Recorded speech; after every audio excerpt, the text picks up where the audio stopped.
Good morning, it's Harvey Jackson.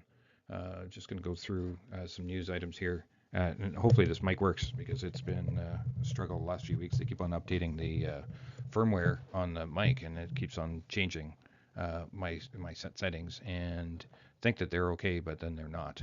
So hopefully this will keep working. So first off, there's a few different things that on the crop progress. Nothing really stands out, but planting pace for corn is ahead of pace versus average. Soybeans are ahead of average as well, uh, but that's being, because they're planted ahead, so is the emerging. Same thing with spring wheat, well ahead of pace, and 45% emerged, where on average it's only 34. Winter wheat, good to excellent, actually decreased its uh, good to excellent rating, but 64% headed, and that is maybe a little bit ahead of pace there as well. COPA data came out. Kyle talked about this a little wee bit on yesterday, just in his report there. But 9 million metric tons crushed, better pace than we had seen the previous week, so that's a good thing. Uh, this is one of the main things I was talking about is just the Moody's downgrading of the U.S. credit rating from AAA to AA1, and that caused some market volatility over the weekend and start of Monday, but it ended up uh, almost flat at the end of Monday. So the market is digesting one of the only credit rating agencies that haven't downgraded them up until now. Trump actually had a 2-hour phone call with Putin, and Russia and Ukraine have agreed to immediate ceasefire talks, and they're going to sit down to try to end the war. Argentina farmers are underwater in some areas in the Buenos Aires area, uh, so there's worry about maybe even crop quality dropping pretty hard and fast there too. Uh, Trump is trying to get his one beautiful bill going through here, but he's going to have to go to Congress and basically try to get it done. They're doing it as a just one party trying to put it through. They're not trying to put it through with any discussions with any other. So with the Democrats and the Republicans talking, that is not what's going on. It's very likely to get through the Congress, or when it gets through the Congress, then it has to go to the Senate, and then it'll still have to come back to Congress at the end. So it's been a long process. I think a lot longer than I think Trump wanted. You can see here, this is wheat, and you can see how Chicago wheat has has been on this slide. We've had some, didn't even make higher highs, and we keep making higher lows, but we keep on bouncing off of this 527 kind of area. You can see here, this is a some possible frost, just right as we speak here.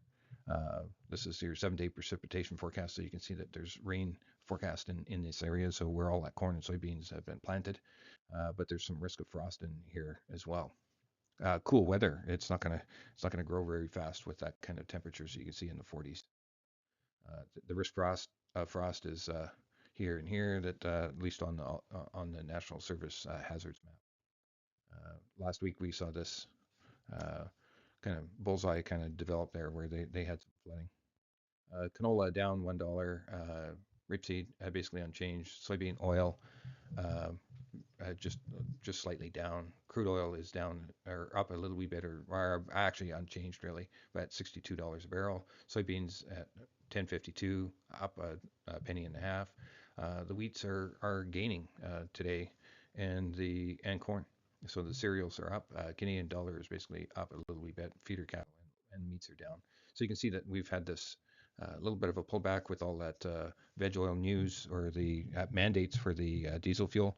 Uh, and now the talk since last week on the whole renewable fuel is that it's a minimum value at 4.25, or no, 4.6 million metric or billion gallons.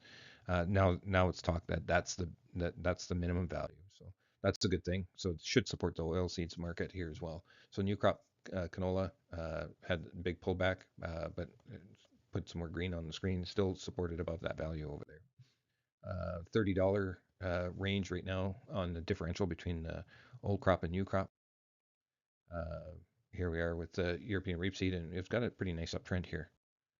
And you can see at $94 differential on the European uh, rapeseed to the Canadian canola priced in Canadian dollars, and that's a NOV to NOV contract.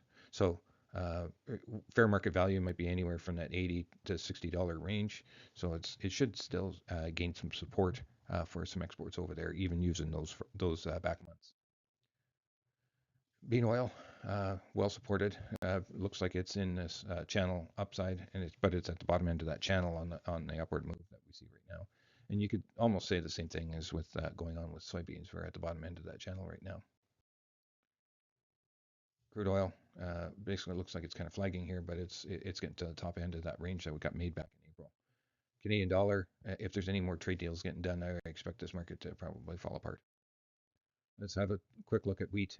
Wheat needs to get above this downward channel, but it needs to probably make a whole series of higher to get above these other highs that were made in previous trading ranges that it's made. So that's Minneapolis wheat, and we broke through. So we got to get through this bottom end of this channel here first, and then your new crop. And here we are with the red winter. Looks like it's trying to gain some strength here, but here's your Chicago wheat, and it's uh, it needs to get out of that channel. Here's your corn futures, and corn futures are really not doing anything, but and that's all I have for